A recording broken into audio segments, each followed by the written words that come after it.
It drives connection, does it not?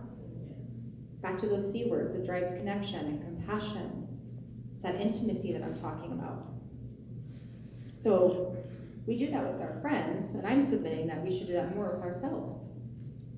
That when this voice comes up, this inner critic, or this part that feels shame, to say, what's going on within me right now? What story is happening within me right now?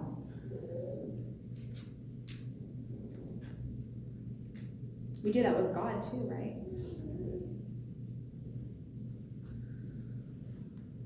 Journaling is another way that can help us explore and get curious, right? Brene Brown, who I follow very closely, I love her, leading research around shame. If you ever want to immerse yourself a little bit more into getting to know more about shame and its ties to vulnerability, look her up, Brene Brown. She's amazing. And she will say to you, what brings stuff, information, from our heads to our hearts is through our hands. Through our hands. That could be journaling. That could be any arts that you engage in. Remember, we're all creative too. That was one of the C's in self. So something very magical happens when we journal. It's just magical. It's a release that happens. And you can even start your journal with, so this speaker at our women's retreat said I need to be journaling. I have really nothing to say. Stick with it. You'll find some things to say. Yeah. Guarantee it. Yeah. Stuff will start popping out. Guarantee it. And start with that. Be honest. That's okay.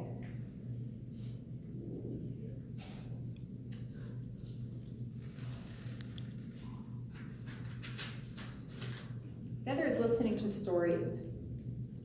Right? I kind of mentioned that already. Listening to the stories within ourselves. Stories drive connection and compassion. When I'm sitting with, let's say, here's one of the situations that might be, difficult, is someone calling another person a name. It's hard for me to sit with that.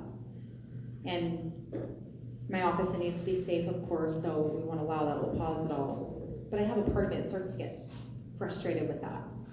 And I always go to their story. I always pause and say, where did that come from? When did you start name calling? Well, when I grew up, ... right? And now I'm seeing the emergence of a child again who went through some really hard times. And that is where compassion comes to the surface. Hearing someone's story brings compassion and connection, and that is included within yourself. Another thing that Brene Brown says talks about our story. When we know the story, and we get acquainted with our story, we now have the power to write the ending. Isn't that good? Yeah, follow this one. She's good. Yes, TED Talk. She's on there. That's why I first found her. She also says, when we're not aware of our story, it begins to control us. Right? But it is hard to look at it. There's that little bump that we have to go over, that leaning into discomfort, right? It's hard to do, but it pays off. It pays off. Which leads into the next piece, which is leaning into discomfort and trying new things. I'm calmer now, can you tell? Yes. Okay. Every time I speak, my first job in the field was at the Sexual Assault Response Center. Imagine what my partner was saying, that I give presentations all day, every day. It's like, what are we doing? I'm exhausted. It got easier. My first day teaching, I'm like, don't go blank. And if you do, don't go blank for longer than 5 seconds where it's really noticeable, please.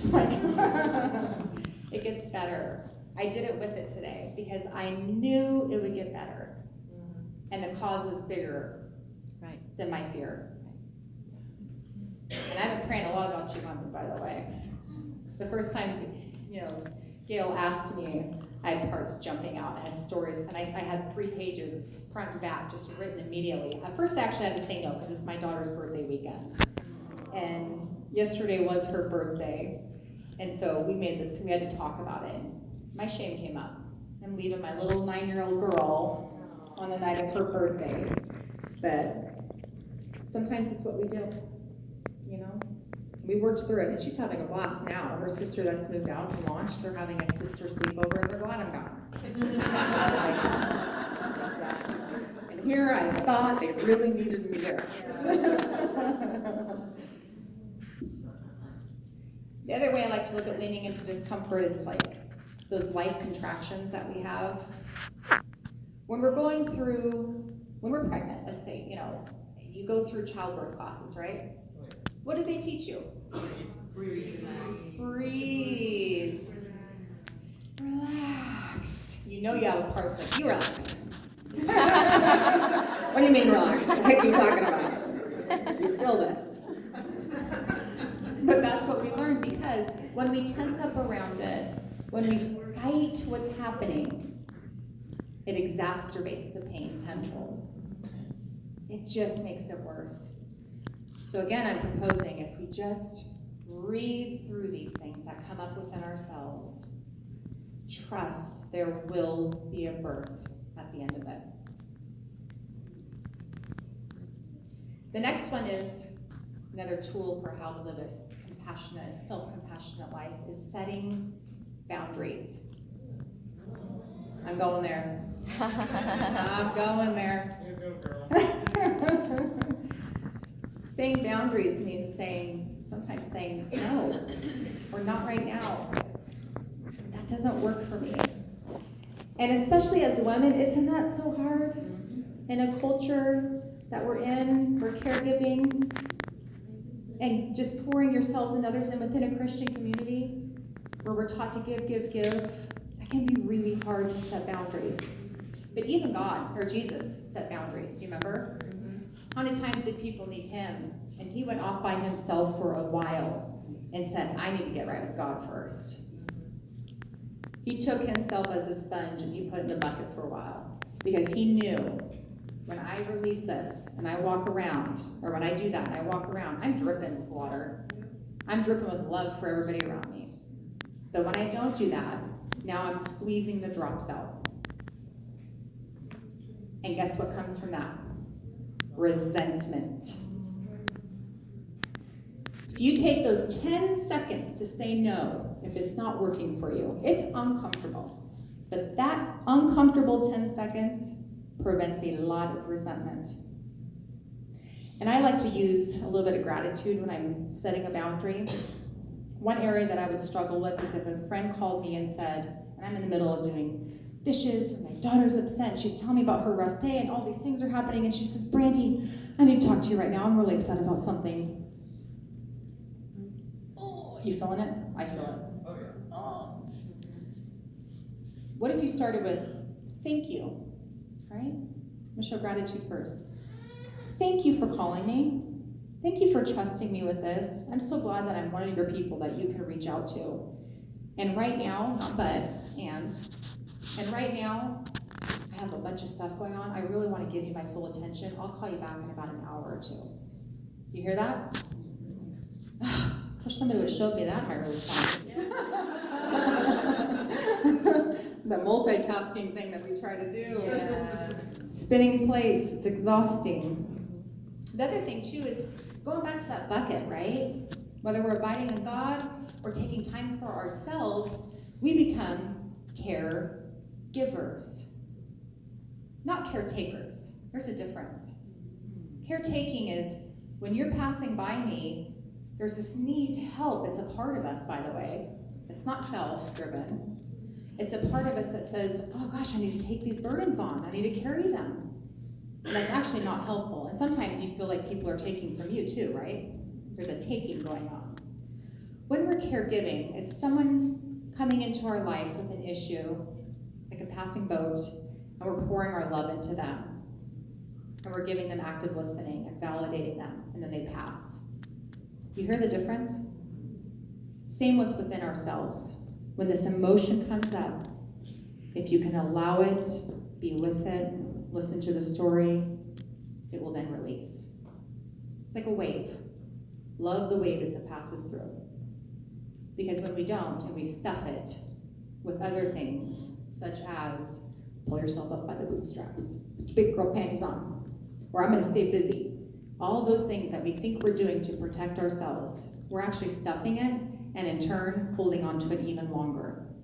And that blocks our ability to get back into self again. You guys hear it?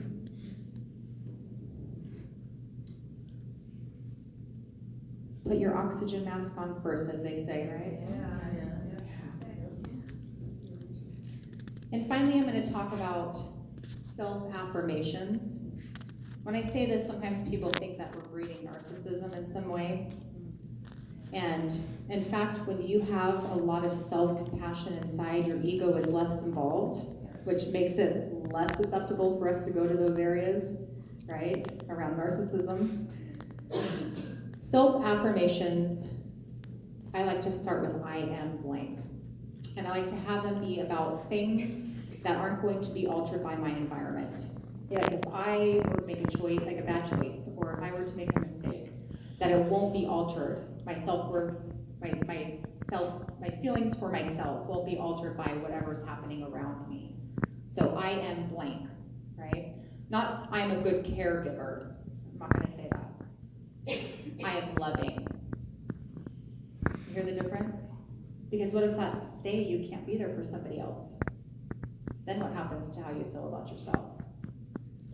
Going back to the C's, I'm compassionate. Right? And if you say I am smart, that's great, but what about when you fail the test? So think about things that resonate back to our C's. I'm creative. I am confident. That is not a narcissistic part to say I am confident, right? There's something inside me coming back to my core self that said I'm confident God's using me today. I'm confident about that, and that's why I'm up here. It's just back there, right? It's totally different. And how hard is it to accept a compliment? Right? Coming back to that week, those 2 weeks when I went to DC and I hung out with my shame, it actually was awesome. I came back and I started this exercise because for me personally, my shame hangs out more in my chest area, and then anxiety and other stuff comes in. But when someone says something nice to me now, I remember that little girl that has that inner voice of being unworthy. And when someone says something nice to me, I put my hand on her, where she's at, and I make eye contact, and I receive it, and I say thank you. And I let it go to her, because it's not about me, it's about her. You hear that? She needs to hear that. Same when you're doing your self-affirmations. Try it sometime if you're really upset. One of the stories that happened is when I got back from that training, I was immediately triggered with my shame. My daughter was in preschool, and I went to go pick her up, and her teacher is amazing normally. And that day, I think she was just having a rough day, like don't we all, right?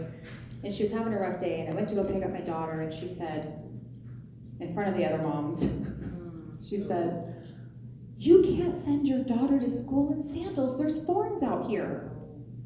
And I shrink, right? Shame, we shrink down. I felt myself shrink.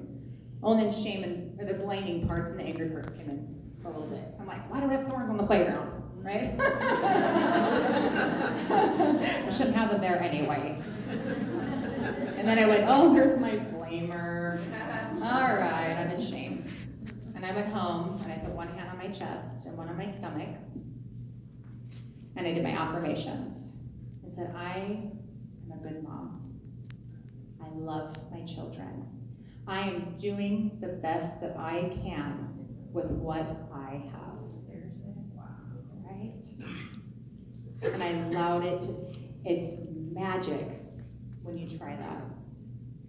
Dr. Dan Siegel, he's a neuroscientist. He discovered neuroplasticity of the brain. The brain's always changing. Even therapy, if you do brain scans, it's different afterward. Isn't that amazing?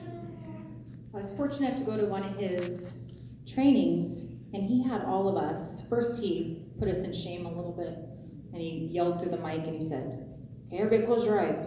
No, no. Okay, his deeper voice, no. And he kept saying no really harshly. And he said, "Do you feel that happening inside yourself?" And he said, "Put one hand on your chest and one hand on your stomach and just breathe. And you felt it relaxing. He said, I don't know why this works, but in brain scans, it shows that it helps us calm down. So it's something, if you take anything else today, is just to take the pause. When you feel like you're beating up on yourself a little bit, put one hand on your chest and one on your stomach, breathe, and just do those self-affirmations. I am doing the best I can with what I have. Yeah? In turn, when we do this, it pulls us out of that negative feedback loop that we fall into. When we can unburden this shame within us and be there for it and offer ourselves this kindness, we will no longer have such a strong need to go to those protection mechanisms that we put up. Whether it's a wall with your partner, whether it's a way to not want to engage when you're in a group of women because it's scary, it creates a safety net, right? When we have a safety net underneath us, it's not so hard to walk on the balance beam, right? Makes it a lot easier. You find yourself doing courageous things. You find yourself being so much more vulnerable, right? And that comes from the safety net of, if I fall, if I fail, if I'm rejected, I have me. Of course God has me too, right? But I have me. I have these things that I can do to pull myself out of my shame spiraling. Which leads me to the very last thing, which is reach out and connect with a safe person who understands shame. For me, it's my sister, it's my best friend. We'll even tell each other, my sister and I, when we're shame spiraling. You'll never guess, this is how it usually starts, you'll never guess what Mother of the Year did today. Tell me what happened. And then we talk. We're not rescuing each other. Right? We're not saying, I can't believe you did that. And we're not saying, wow, that sounds really hard down there. You want me to get you a cookie? That's sympathy. That drives disconnect. Did you guys know that? The difference between sympathy and empathy? Yeah. Brene Brown has a great video on that too. Empathy requires for us to feel our own feelings so that we could be with the feelings of other people. That's empathy. That's scary. That takes courage. But what a gift to give to the people around us and ourselves, right? So there's that connection piece in there. How much time do I have left? 4 minutes. So one of the scriptures that I was thinking of, and a dear friend actually, she took all the C's that I was telling you guys about. I don't know if you guys have ever heard of a lady named Faye Serene. She's amazing. She's one of my favorite people ever. But she was a pastor for 30 years, and she also does IFS. And she took the time to take all those C's and attach scripture to it. And I was going through those, and she had one on courage. It was Galatians 5:1. It is for freedom that Christ has set us free. Stand firm then, and do not let yourselves be burdened again by a yoke of slavery. Those walls we build up from ourselves and from others, we think it's for safety. We're building a prison. We're building a prison, right? So I hope that we can begin to take our armor off a little bit and that it becomes more and more safe for us to be able to do these things, to lean into discomfort, to self-care by the act of first giving yourself a lot of self-compassion. Can I pray with you guys?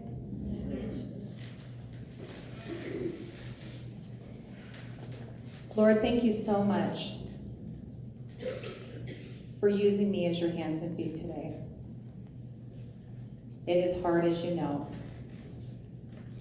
but I felt it burning inside me that there was something that you wanted to tell these women. And Lord, I hope that message, any piece if any of that message got into the hearts of these women today, that it is okay to love themselves, that it is okay to take care of themselves, and in fact, it's recommended. And Lord, please walk with these women as they embark on this journey, because it is a journey. As they walk with you, as they walk with them core selves, as they walk with their shame and their critic and the hard things that it is to sit with. Lord, be there with them. Lift their hearts up. Wrap your arms around them. Remind them that even when they can't be the safety net for themselves, that you are it for them. And Lord, thank you for these women. Thank you for their courage in being here today. And may you bless each and every one of them. In Jesus' name I pray.